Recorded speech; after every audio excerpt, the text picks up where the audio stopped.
शुक्र प्रदोष व्रत कथा। नमस्कार भाइयों बहनों, जय माँ गायत्री। आप सभी का मेरे YouTube चैनल शुभकर माही अष्टो में स्वागत है। आज की इस वीडियो में सुनते हैं शुक्र प्रदोष व्रत की कथा। तो इस दिन इस कथा को स्मरण करने का विशेष लाभ मनुष्य को प्राप्त होता है।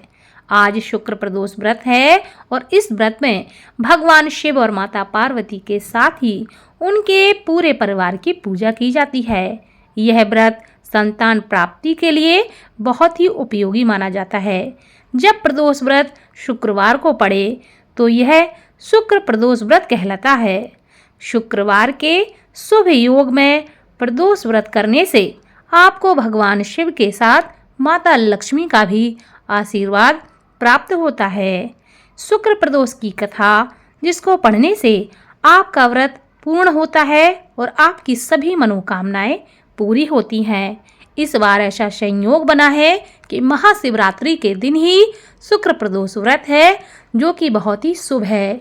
प्रदोष व्रत रखने वालों को शाम के समय भगवान शिव का पूजन करना होता है, जो कि प्रदोष काल में होता है। तो सुनते हैं शुक्र प्रदोष की कथा।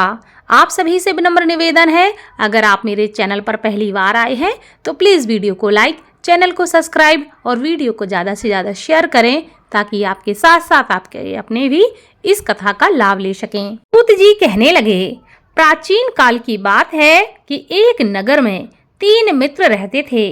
तीनों में ही घनिष्ठ मित्रता थी।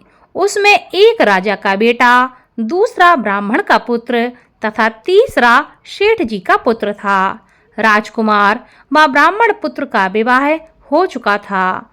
सेठ के पुत्र के विवाह के बाद गौना नहीं हुआ था।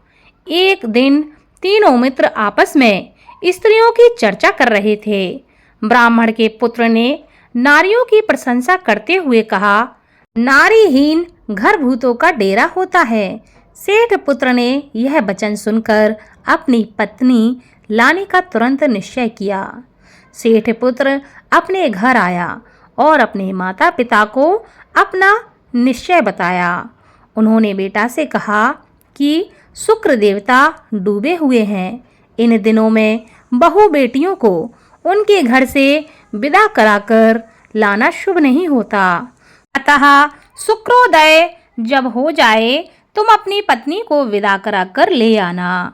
सेठ जी के पुत्र अपनी जिद से टस से मस नहीं हुआ और अपनी ससुराल वह जा पहुंचा। सास ससुर को उसके इरादे का पता चला तो उन्होंने उसे समझाने का बहुत प्रयास किया, लेकिन उनका दामाद उनकी एक भी बात सुनने को तैयार ही नहीं था। अतः उन्हें विवश होकर अपनी कन्या को विदा करना पड़ा।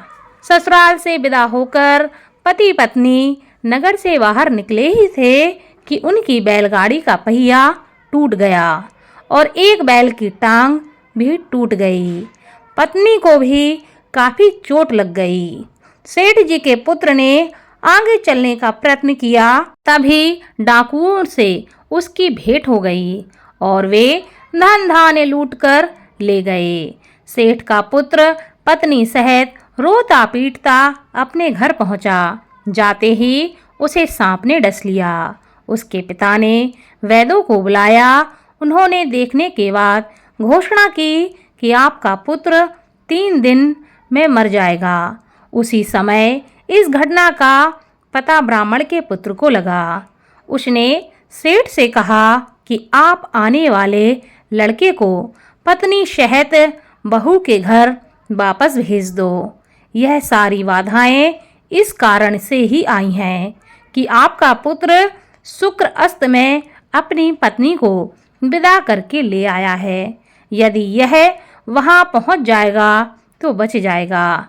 सेठ को ब्राह्मण पुत्र की बात जच गई और उन्होंने अपनी पुत्र वधू और पुत्र को वापस लौटा दिया।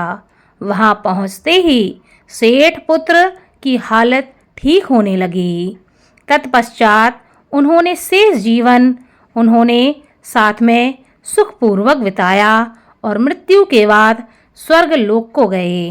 शुक्र प्रदोष व्रत को करने से भगवान शिव जी की विशेष कृपा प्राप्त होती है। इनका पूजन अर्चन इस दिन करने से आपके सभी मनोरथ पूर्ण होते हैं। माता गौरी का इस दिन अगर आप पूजन करते हैं तो आपको अखंड सौभाग्य की प्राप्ति होती है। आप अगर संतान सुख से वंचित हैं तब भी आप प्रदोष का व्रत कर सकते हैं। प्रदोष एक ऐसा व्रत है जिसमें शिव परिवार की पूजा करके आप अपने जीवन के समस्त मनोरथों को पूर्ण कर सकते हैं और आपके जीवन में कोई कष्ट है तो उसको दूर कर सकते हैं। बोलो ओम नमः शिवाय, हर हर महादेव।